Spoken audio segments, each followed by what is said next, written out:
Bonjour à tous, bonjour à toutes. Bienvenue dans la Minute Teams, un format qui couvre en quelques minutes des scénarios d'usage ou des fonctionnalités de Teams. Aujourd'hui, sur cette première session, je voulais vous parler de Dataverse for Teams, une solution de low-code, no-code intégrée. Je suis Alexandre Winson et je suis Customer Success Manager chez Microsoft. Tout d'abord, parlons de la maturité des scénarios d'usage. Vous avez pour la plupart commencé des scénarios autour de la réunion et de la collaboration. Vous souhaitez maintenant mettre en place auprès de vos collaborateurs des scénarios où on intègre ou on crée des applications métiers. Vous souhaitez aussi peut-être mettre en place des scénarios de digitalisation des processus ou d'automatisation. C'est là où Dataverse for Teams est très intéressant. Qu'est-ce que c'est Dataverse for Teams?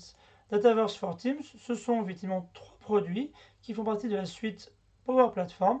Donc vous avez la partie Power Apps, donc la solution qui permet de créer des applications de façon low code, no code. Vous avez la partie Power Automate qui permet de créer justement les workflows et les automatismes. Et enfin, vous avez Power Virtual Agent qui permet de créer donc un chatbot et permettre donc des échanges automatiques avec vos collaborateurs. C'est intéressant par exemple dans les scénarios de questions-réponses automatiques basés sur une base de connaissances. Sans plus tarder, je vous propose de commencer la partie démonstration de la plateforme. Tout d'abord, nous allons charger la plateforme de démo. Donc voici donc Teams dans un environnement Contour démo. Pour ce faire, pour commencer tout simplement, vous installez les applications justement de la Power Platform directement dans Teams. Donc vous allez sur le store, donc en bas à gauche dans Apps, vous tapez Power et vous récupérez donc les différents composants qui vont être Power Apps, Power Automate et Power Virtual Agent. Je vais donc effectivement installer la partie Power Apps. Donc dans ma démo, je l'ai déjà installée. Donc normalement, vous avez un bouton installer. Donc là, j'ai l'application ouvrir. Je vais donc directement l'ouvrir. Et ça va m'emmener dans l'interface de la création des Power Apps. Pour ceux qui ont déjà travaillé avec les Power Apps, l'interface doit être très similaire à ce que vous connaissez déjà. Ce qui va être intéressant ici, c'est donc on va tout d'abord avoir donc un ensemble d'applications de templates. Donc on en a 5 pour être précis.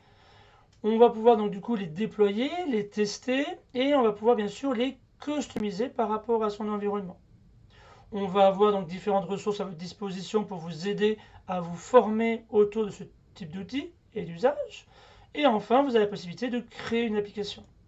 Ce qui est intéressant, c'est quand je crée par rapport peut-être effectivement à une licence plutôt classique Power Apps, on va nous demander le choix de l'équipe Teams. Parce que Dataverse for Teams repose justement sur les équipes. Quand vous créez une app, vous l'associez forcément à un environnement Teams, ce qui va créer de fait un environnement Power Platform. L'ensemble des collaborateurs qui sont membres de ce Teams auront alors accès à cette application. Donc l'autre solution qui est à votre disposition, c'est la partie Power Automate. Donc pareil, même chose pour l'installer.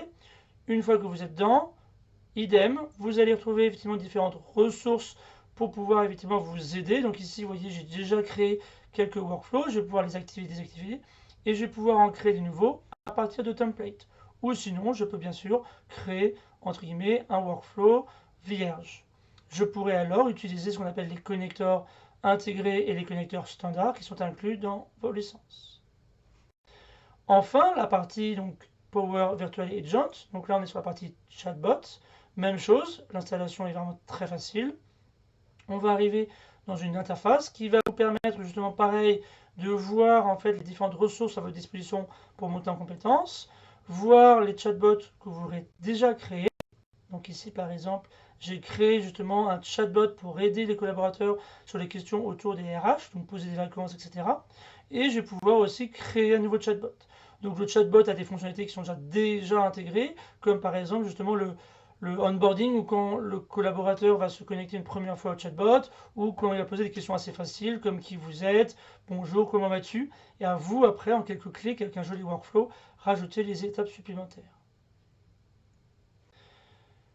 Cela termine effectivement la partie démo. Je vous propose de passer sur la partie présentation et licensing. L'objectif de la démonstration était de vous montrer la simplicité d'accès de la Power Platform quand c'est intégré dans Teams. L'autre bonne nouvelle, c'est que ce que je vous ai montré est intégré dans vos licences. C'est-à-dire qu'il suffit d'avoir des licences Office 365 ou Microsoft Teams.